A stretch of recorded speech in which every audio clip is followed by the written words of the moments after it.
Buenas tardes. Me pregunta por la censura de TV3 en el País Valenciano. ¿Qué piensa de que se pueda ver la televisión autonómica de una comunidad autónoma en otra autonomía? ¿Qué opina del caso valenciano en particular?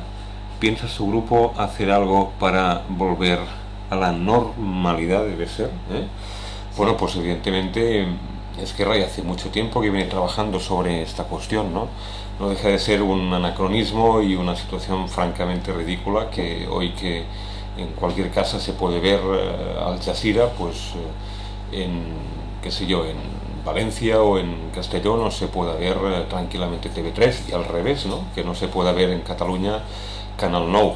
No solo por razón de la reciprocidad de dos comunidades autónomas que disponen de una misma lengua, como es el catalán o en su variante el valenciano, sino porque es lógico, por ejemplo, que todas las comunidades autónomas puedan ver en su territorio las televisiones que corresponden a otras comunidades autónomas vecinas, ¿no? Hay otros casos también por razón de lengua, ¿no? Donde debe haber reciprocidad, por ejemplo, el caso de Navarra y el País Vasco, incluso entre Portugal y Galicia, ¿no? Además, quiero recordar que existe una directiva europea de televisión sin fronteras que garantiza eso, ¿no? El problema básicamente es un problema no de orden técnico, no es una cuestión que tiene que ver con el espacio radioeléctrico, como dice el gobierno español, sino un problema de orden más bien político, ¿no? Porque el Partido Popular en el País Valenciano ha clausurado los repetidores que desde hace años existen a iniciativa de la sociedad civil para que se pudiera ver TV3, básicamente porque ha iniciado una cruzada ya hace mucho tiempo en contra del catalán. Recientemente, por cierto, el gobierno valenciano también ha iniciado una auténtica persecución del catalán en el ámbito de la educación y de la escuela valenciana, ¿no? Y esa es la demostración evidente de que este es un problema político, ¿no? Hace pocas semanas tuvo entrada en el Congreso de los Diputados una iniciativa legislativa popular avalada por casi 700.000 personas que han firmado tanto en Valencia como en Cataluña y en otras partes del Estado para que se pueda aprobar una ley que garantice precisamente esa directiva de televisión sin fronteras a nivel europeo, de tal forma que en el País Valenciano y en Cataluña se pueda ver recíprocamente ambas televisiones, y esperamos que antes de que acabe la legislatura pueda aprobarse y eso sea de obligado cumplimiento por parte del gobierno valenciano del señor Camps. ¿Tienes otra pregunta ya? Sí, tengo otra pregunta. J. Tarrés, ¿lo ves? Arriba, sí. J. Tarrés me pregunta: ¿podríamos interpretar la política de CiU en Cataluña como un adelanto a lo que el PP hará a nivel estatal en 2012? Yo en una ocasión hice una afirmación similar, ¿no? Yo creo que lo que hará el PP es mucho peor, ¿no? Es lo que ha hecho, por ejemplo, el señor Cameron en el Reino Unido después de las elecciones, ¿no? Amagó con su programa electoral para batir electoralmente al Partido Socialdemócrata y luego ha aplicado unas medidas mucho más dolorosas, ¿no? Y en el caso de Cataluña es evidente que el gobierno de Convergència i Unió ha aprobado unos recortes de un 10% en capítulos muy sensibles como la educación, los servicios sociales o la sanidad, a los que nosotros nos hemos opuesto, pero también es verdad que le hemos dicho a Convergència i Unió de forma muy clara que estábamos dispuestos a negociar y a discutir qué capítulos son o no sostenibles, qué es lo que hay que recortar, porque evidentemente no estamos en contra de la austeridad, teniendo en cuenta la situación de crisis y también las tensiones de tesorería por las que pasan las finanzas de la Generalitat, ¿no? Pero lo que no puede ser es que un gobierno decida unilateralmente recortar linealmente un 10% en capítulos fundamentales de nuestro bienestar social y encima le exija o le pida un cheque en blanco a la oposición y que le dé apoyo sin más, ¿no? En segundo lugar le dijimos: estamos dispuestos a recortar en el gasto, pero también habrá que hablar de ingresos, por tanto de impuestos, ¿no? No se puede recortar en gasto social y al mismo tiempo bajar los impuestos a los más ricos. Y en tercer lugar les dijimos: no solo hay que hablar de gasto y también de los ingresos y de fiscalidad, sino también decidir qué es coyuntural y qué es estructural, es decir, qué medidas de ahorro y de austeridad van a durar durante la crisis y cuáles son puramente estructurales. Y en ese sentido Convergència i Unió no ha tenido voluntad, porque básicamente ya desde la investidura tenía prefigurado un acuerdo, un pacto con el Partido Popular, que me imagino que supone una cierta inversión estratégica en una alianza entre Convergencia y Unió y el Partido Popular que va más allá de los presupuestos de la Generalitat de este año e incluso de los del año que viene. Creo que va mucho más allá y tiene que ver con un eventual apoyo de Artur Mas al señor Rajoy a partir de marzo o de cuando sean las elecciones aquí en las Cortes Generales. Tienes una continuación ahí. Continúa Terrés. Continúa Terrés.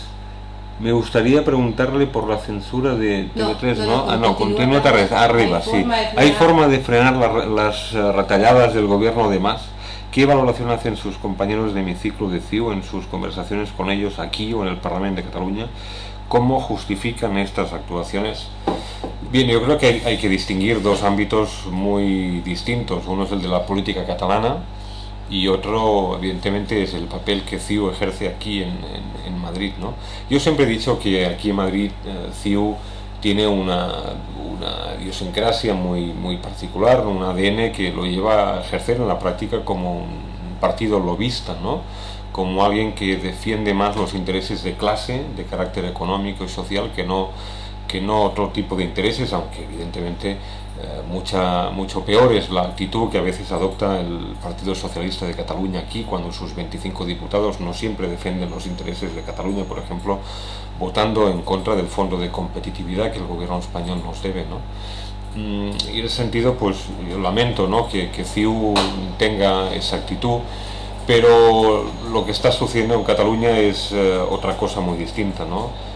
Convergencia y Unió concurrió a las elecciones, en ningún caso en su programa pues aventuraba esos recortes que finalmente ha puesto en práctica, y en segundo lugar, insisto en lo que decía antes, esa inercia casi diría que histórica que le lleva a dar apoyo sistemáticamente a cualquier partido que gobierna en España hace que en este momento Convergencia y Unió esté interesado en un acuerdo, yo diría que estructural, con el PP. La única eventualidad que veo, ¿no?, en el escenario político más o menos inmediato para una ruptura de ese entendimiento entre CiU y PP es que el PP obtenga una mayoría absoluta, que yo no deseo, a partir de las próximas elecciones generales. Una mayoría absoluta que en definitiva podría suponer que CiU finalmente se enrocara en Cataluña y buscara otro tipo de alianzas, por ejemplo con la misma Esquerra Republicana de Cataluña. Tienes otra, Laia. Laia, ¿qué acercamiento ha hecho Esquerra a las reivindicaciones del 15M? ¿No se han hecho o no se han reflejado en los medios? ¿Qué opinión tiene de la posibilidad de hacer referéndums participativos ahora que se cumple un año del 10J y la resolución del Estatut? Bueno, es una pregunta, digamos, coral con muchas aristas, ¿no? En primer lugar, yo he venido diciendo desde hace semanas que sin ningún tipo de complejo y además sin ningún rubor, Esquerra y en definitiva el grupo parlamentario del que forma parte con la Izquierda Unida e Iniciativa per Catalunya, aquí en el Congreso nos hemos venido caracterizando por defender, si no el 100%, al menos diría que un 90% de las propuestas que surgen, que emanan del movimiento del 15M, ¿no?, tanto en el terreno económico y social como en el ámbito de lo que se viene llamando la democracia real o más participativa, ¿no? En el terreno social y económico, no sé, por poner un solo ejemplo, ¿no?, la reivindicación de la dación en pago, que es muy conocida por parte de Esquerra, es plenamente coincidente.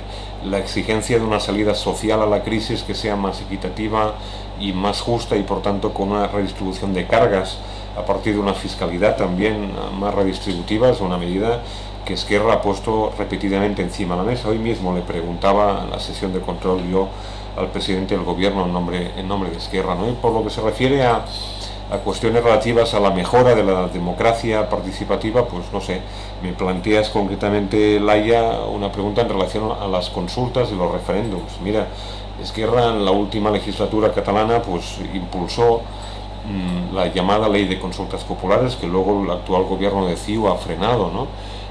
En la actualidad venimos incluso planteando la posibilidad de hacer referéndums incluso para abrogar o para derogar leyes, ¿no?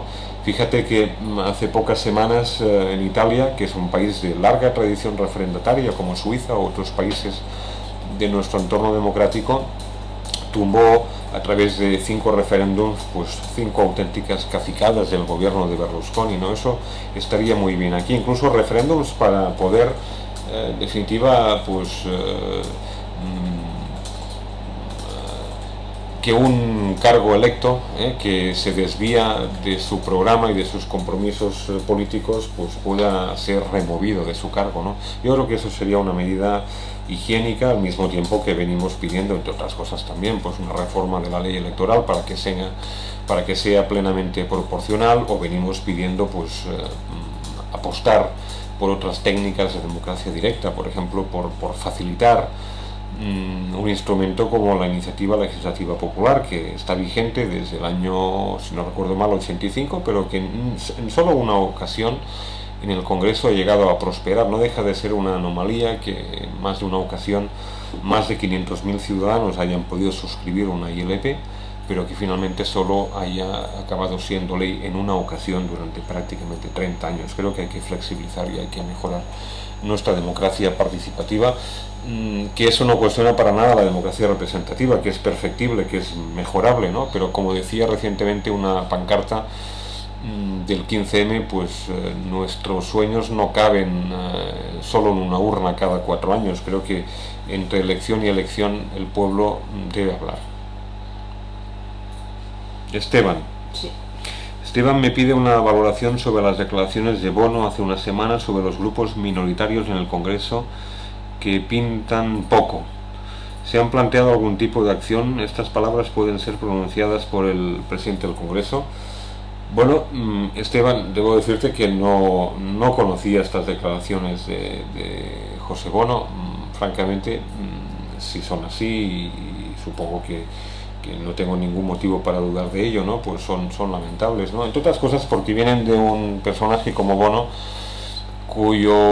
cuya trayectoria en el Congreso se ha caracterizado, y debo decirlo sinceramente, por un trato respetuoso a las minorías casi siempre, ¿no? En alguna ocasión hemos tenido algunas diferencias y algún contencioso. Incluso te diré más, creo que Bono, que ha sido el primer presidente del Congreso y de las Cortes que ha llegado a su cargo sin el apoyo de ningún grupo minoritario, y recuerda que durante la campaña de las elecciones generales, cuando el candidato entonces Zapatero puso su nombre encima de la mesa, fue pues criticado abiertamente por casi todos los partidos.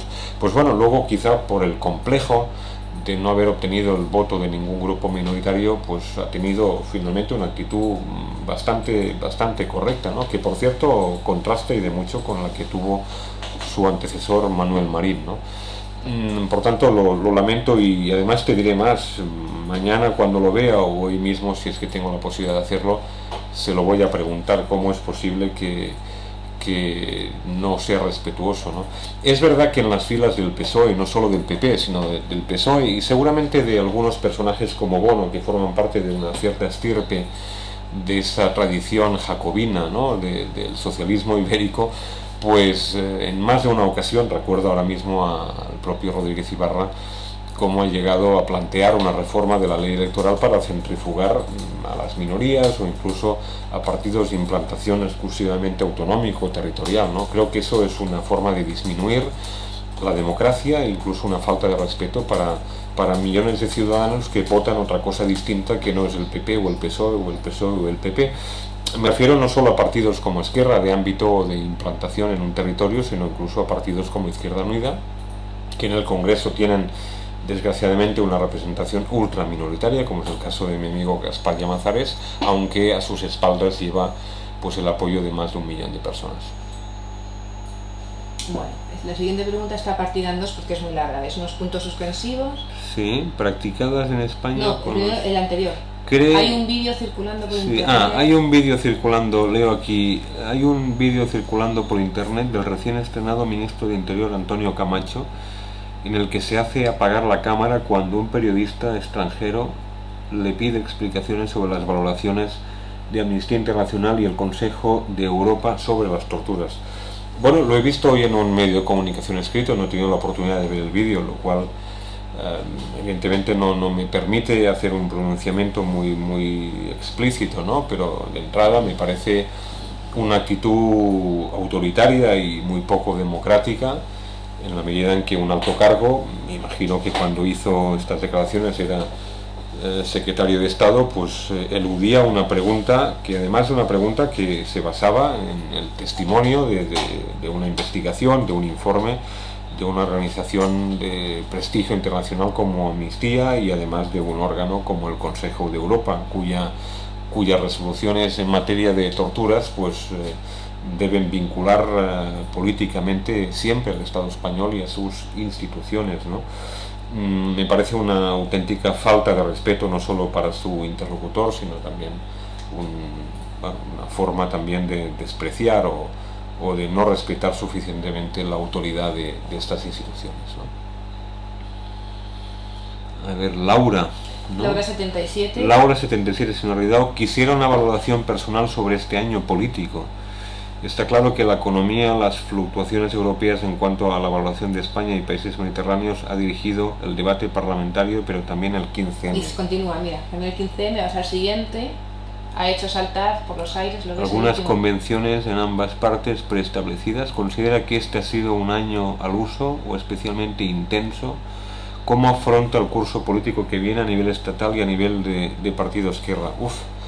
Muchas preguntas me hace Laura. Bueno, mira, para responder voy a coger el ejemplo de lo que hemos vivido estas últimas horas, ¿no? Que nos ha mantenido en vilo, ¿no? No sé si ha seguido toda la crisis de la deuda provocada en Italia y en el Estado español a consecuencia del contagio de la deuda griega, ¿no? De cómo los mercados financieros insaciables, los bancos alemanes y franceses, pues son los que en definitiva han dirigido la política económica estos últimos tiempos, no solo en ausencia de una auténtica gobernanza política y económica por parte de Europa y especialmente en los países de la eurozona, sino en segundo lugar por la auténtica postración y sumisión del gobierno español ante el dictado de los mercados financieros, ¿no? Fíjate que en este momento España gasta aproximadamente 40.000 millones de euros, que es la mitad de lo que recaudan un impuesto importante como el IRPF, para pagar puntualmente y satisfacer el pago de los intereses de la deuda, y con todo ello los mercados no dejan de atacar de forma sistemática y especulando con el futuro de nuestra deuda, ¿no? Por tanto, esa es la situación que ha caracterizado pues estos últimos meses, ¿no? Y en ese sentido la política económica del gobierno español adquirió hace un año y medio un giro muy importante, ¿no? Lo único inteligible de la política de Zapatero hasta ese momento fue la política social. Creo que el recorte más intenso de las políticas del bienestar que nunca un gobierno ha hecho en España pues es lo que hizo Zapatero hace un año y medio, afectando al poder adquisitivo de funcionarios, a las pensiones y con otras medidas y recortes dolorosos, pero en segundo lugar no solo con unas medidas de austeridad, digamos, auténticamente masoquistas, ¿no? que tienden solo a intentar reducir el déficit público y la deuda, sino que con una política fiscal pues básicamente centrada en las rentas del trabajo y del ahorro y no en las rentas del capital y en los más ricos, ¿no? Y eso es lo que ha caracterizado la política económica, que es básicamente lo que ha llenado el escenario político este último año, ¿no? Es verdad que al mismo tiempo pues Zapatero ha tenido el apoyo casi sistemático, ¿no? De lo que yo vengo llamando el equipo médico habitual, básicamente el centro derecha de CiU y PNV en el Congreso. Eso ha cortado la dinámica de la primera parte o mitad de legislatura, en la que, bueno, al menos la geometría variable garantizaba o permitía pues algunos acuerdos puntuales con la izquierda parlamentaria en materia de derechos o de libertades públicas, y en ese sentido pues bueno, eso no ha tenido continuidad, ¿no? Como sí lo fue por cierto en la anterior legislatura con la ley de igualdad o con la ley de dependencia o la de memoria histórica, ¿no?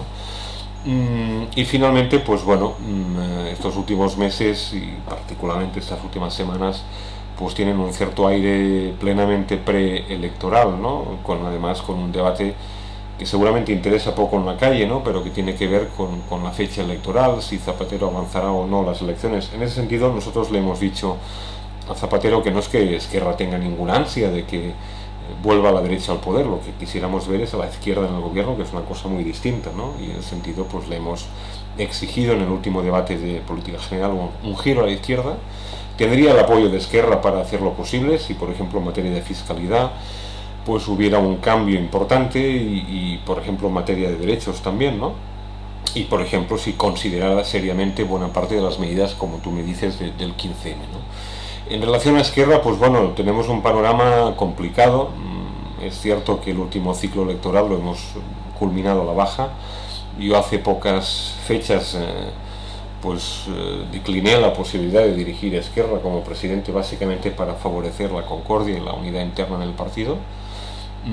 Espero que después del debate interno que tendremos este otoño con el Congreso, pues bueno, las aguas vuelvan, digamos, a su más plena normalidad, y en ese sentido pues que podamos afrontar las próximas elecciones nacionales, cuando sean, en noviembre o en marzo, con las mejores garantías, en la medida en que creo que es indispensable el concurso de un partido como Esquerra en Cataluña, y sobre todo aquí en el Congreso, donde nos hemos caracterizado a través de nuestro grupo parlamentario por hacer políticas de izquierda y de oposición leal, constructiva, pero a veces también muy combativa, ¿no?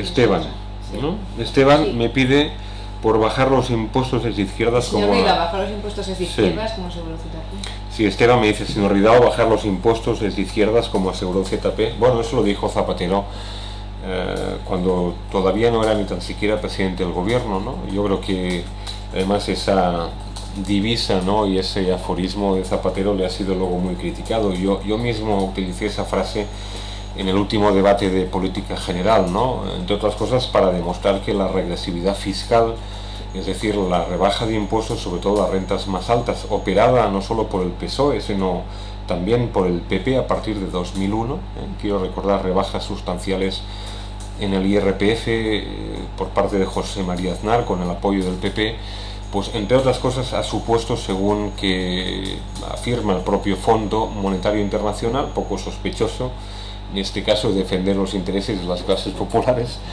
pues que al menos el 40% del déficit público español, que es lo que ahora obsesiona a Zapatero para intentar pues pagar los intereses de la deuda, pues es imputable a esas rebajas fiscales, ¿no?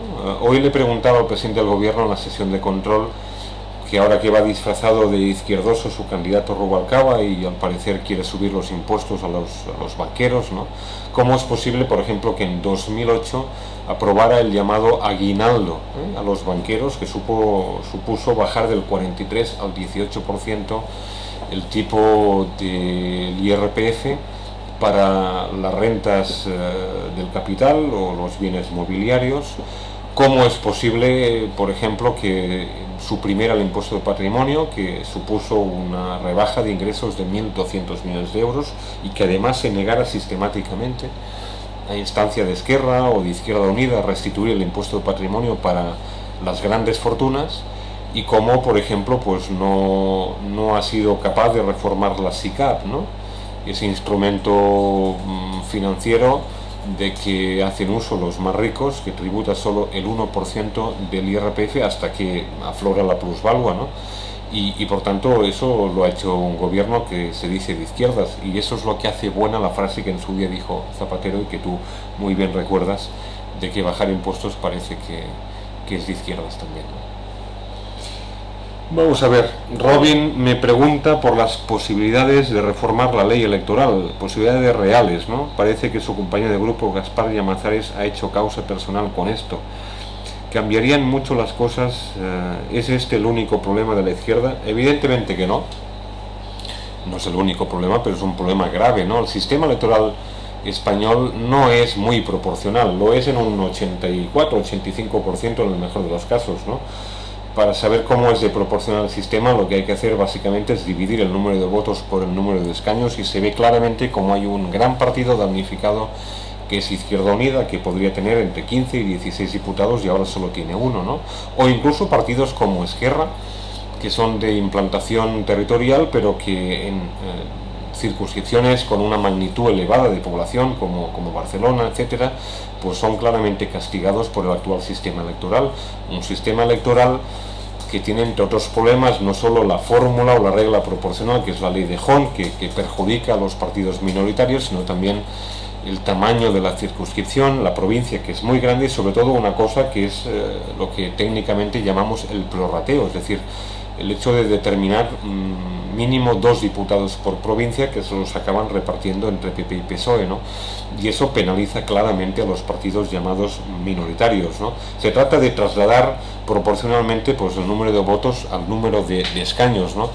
El problema que tiene el sistema electoral español, en cualquier caso, es que está parcialmente constitucionalizado, es decir, habría que reformar la Constitución y no solo la ley orgánica del régimen electoral general, y como se sabe, ni PP ni PSOE están por la labor. En España, al parecer, a diferencia de los países de larga tradición democrática, da miedo cambiar la Constitución. De hecho, a mí también me lo da, porque me da miedo incluso que suponga una involución, ¿no? En manos del PP y del PSOE, ¿no? En cualquier caso, había propuestas, por ejemplo, del Consejo de Estado para reformar parcialmente la ley electoral y mejorar un pelín la proporcionalidad, pero no sé si recordarás que hace pocos meses PP y PSOE alcanzaron un acuerdo de mínimos para una micro reforma de la ley electoral antes de las últimas elecciones municipales, que hicieron caso omiso a esta cuestión que tú me planteas y que tanto perjudica a algunas fuerzas políticas, ¿no?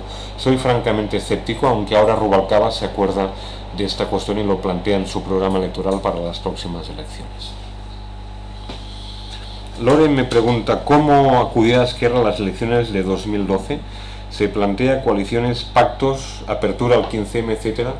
Bueno, nosotros, he dicho antes en respuesta a un amigo comunicante, ¿no?, que estamos en pleno debate congresual y por tanto en función de la estrategia que adopte Esquerra pues definirá pues eventuales alianzas, pactos para concurrir a las próximas elecciones, ¿no? Es evidente que Esquerra es un partido singular, con una cultura organizativa que le permiten fácilmente abrir la organización pues a la sociedad civil, a independientes, lo ha demostrado a lo largo de su trayectoria, aunque también es verdad que aquí en el Congreso, al tener una representación pues pequeña o escasa, es más difícil pues otorgar representación a personas independientes, ¿no?, o a otros movimientos o entidades que pertenecen a la sociedad civil, pero creo que ese es un planteamiento correcto, y además ahora hay una necesidad imperiosa de escuchar también los planteamientos que hace el movimiento del 15M, ¿no? Y en ese sentido yo no descarto para nada que Esquerra abra sus listas incluso en lugares muy significados a independientes y gente de prestigio de la sociedad civil. Vamos a ver. Esta es una pregunta. Esta es una pregunta de la propia plataforma. Gudio dice, al igual que se preguntó a su compañera Núria Buenaventura de Iniciativa per Catalunya Verds la semana pasada, cuéntenos la mayor fuerza de ERC y una debilidad. Bueno, yo diría que el mejor activo de Esquerra, bueno, pues es seguramente un partido que habla claro, ¿no? Y evidentemente en ese sentido pues es coherente. Aquí en Madrid, por ejemplo, con el debido respeto y con toda la educación, pues hemos defendido sin ningún tipo de tapujo y sin ningún tipo de filtro pues nuestros objetivos políticos. Somos un partido de izquierda, de larga tradición democrática, fundado en 1931, que viene de la tradición pues del federalismo, del republicanismo, del obrerismo, del laicismo pedagógico, del cooperativismo agrario. No sé, y por ejemplo mi compañero y amigo Joan Tardà, pues entre otras cosas, pues ha hecho muchas preguntas, se ha distinguido pues por preguntar grandes secretos de Estado como, qué sé yo, qué es lo que gasta la familia real y cómo se lo gasta y cada uno de sus miembros, algo que otros partidos pues aquí pues no osan preguntar, ¿no? Por tanto, yo diría que pues, si me pides una sola característica positiva, ¿no?, de lo que encarna Esquerra Republicana, sería pues eso, ¿no?, pues la transparencia total, ¿no?, y la valentía, ¿no? Y un problema, pues bueno, una de las dificultades que creo que arrastra Esquerra y que la penalizan y que a veces pues le pasa factura en las urnas, como las últimas elecciones, pues quizá, no te diré solo una, te diré dos, ¿no? La primera es una cierta sombra que se proyecta muy larga de división interna, de problemas internos, a veces de una vida interna muy azarosa. Esquerra, por esa misma transparencia que te decía antes, pues un partido que está en una urna y todo se ve, a diferencia de otros partidos más dogmáticos o de tradición estalinista, que tienen organizaciones mucho más rígidas y más bunkerizadas. Pues Esquerra pues tiene una vida interna muy rica, por decirlo de alguna forma, y además que se proyecta a la sociedad, ¿no? Y la segunda es que en la medida en que en los últimos años pues hemos tenido distintas responsabilidades institucionales, particularmente en el gobierno de Cataluña y también en centenares de ayuntamientos, pues hemos perdido un poco el pulso de la calle, ¿no? Es decir, yo diría que Esquerra, y en particular algunos de sus cargos institucionales, pues se han institucionalizado, se han cerrado mucho en el despacho y han perdido un poco el contacto con la sociedad. Creo que eso es lo que en este contexto hay que corregir de cara al futuro, ¿no? Vamos a ver. Y una valoración de este encuentro con la ciudadanía. Hace un momento ha dicho que hay necesidad imperiosa de escuchar a la sociedad. ¿Cree que los medios de comunicación tradicionales están cubriendo la necesidad de esa información real? Bueno, los medios de comunicación responden lógicamente a planteamientos ideológicos claros. Me refiero lógicamente a los privados, aunque algunos públicos también, ¿no? Ciertamente la instrumentalización de algunos medios públicos, muy concretamente algunas televisiones en manos de comunidades autónomas gobernadas por el PP, con unos niveles de sectarismo y de falta de pluralismo político alarmante, y que han silenciado, por ejemplo, la emergencia de un fenómeno, un movimiento como el 15M, ¿no? Los medios escritos y la prensa, pues hay de todo, ¿no? Hay algunos medios, pues, particularmente la derecha mediática, que es claramente hostil, como lo ha sido, por ejemplo, pues al conjunto de la izquierda o al PSOE mientras ha gobernado en España, y también al tripartito en Cataluña, ¿no? Por tanto, cada medio está en su trinchera. Lo que sucede es que yo vengo observando desde hace algún tiempo un nivel de beligerancia y una virulencia y diría una fractura importantísima sociológica, pero también a nivel informativo en España, que hace que la derecha política y mediática y la izquierda política y mediática estén enfrentadas, ¿no? Esas dos Españas se han reflejado también directamente en los medios, y además, insisto, con una virulencia extraordinaria, que por cierto eso contrasta al menos un poquito con el clima que se vive en Cataluña, donde concurren pues entre 5 y 6 fuerzas políticas normalmente en el Parlamento, y donde además los medios de comunicación responden pues digamos a un esquema mucho más plural que el que hay en España, donde esa bipolaridad, esa España de blanco o negro, PP o PSOE, creo que la empobrece claramente.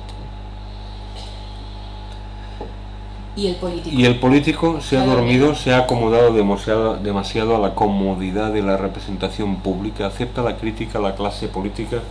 Bueno, yo hace un instante, en respuesta a un amigo, decía que, al menos hablando de Esquerra, ¿no? que en la medida en que Esquerra en los últimos años ha ido adquiriendo responsabilidades institucionales, pues ha perdido un poco el pulso, ¿no? de la calle, y se ha encerrado demasiado en el despacho, en muchas ocasiones para hacer una buena tarea, un buen trabajo, ¿no? Pero lo cierto es que hemos perdido un poco de frescura, un poco de espontaneidad, un poco de algo que Esquerra pues tenía en su ADN, que es, bueno, ser un partido un poco rupturista, ¿no? Y que responde, digamos, a esquemas distintos a los partidos, digamos, llamados tradicionales, ¿no? Incluso de izquierda, pero tradicionales, ¿no? Por tanto, yo, al menos por la parte que me toca, de forma clara.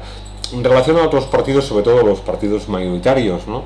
Yo creo que lo que hay es un respeto, pero un cierto desinterés a la hora de trasladar a la práctica las reivindicaciones del movimiento y lo que son las inquietudes sociales, ¿no? Aunque es verdad que si no hubiera emergido el movimiento del 15M, pues quizá no estaríamos hablando pues hoy mismo de algunas medidas que ha adoptado el gobierno en relación a las hipotecas, o en relación al crédito, o en relación incluso a mejoras o reformas de nuestra democracia. Por tanto, bienvenido sea el movimiento. Lo que espero es que eso se traduzca también de cara a las próximas elecciones en un auténtico correctivo electoral para aquellos partidos que no hagan caso. Vamos a ver, esta mañana un usuario rechazaba la idea de lanzarle una pregunta, ya que aseguraba que usted, como todos, seguro que no tenía a nadie de su familia en paro. ¿Quiere contestarle? Bueno, pues la verdad es que esta persona que suponía que no tengo ningún familiar en paro se equivoca claramente, entre otras cosas porque tengo en mi entorno familiar más de una y más de dos personas, ¿no? Lo cual evidentemente es un hecho doloroso y además, bueno, porque mi entorno familiar responde perfectamente al esquema digamos, de lo que sería la sociedad normal de las clases populares y capas medias del país, ¿no? Y por tanto yo sufro también en mi entorno más próximo esta lacra del paro y soy en la parte que me toca pues un auténtico damnificado no solo por el paro sino también por la política económica de este gobierno, ¿no? Pues ahora ya toca la despedida. Sí. Bueno, pues aprovecho en primer lugar para agradecer a todas las preguntas que me habéis trasladado. Ha sido un placer, además la verdad es que ha sido un ratito y que ha pasado volando, ¿no? Y bueno, pues muchas gracias a todos y a Budioblog también por la deferencia y por invitarme hoy a responder las preguntas. Muchas gracias. Pues muchas gracias.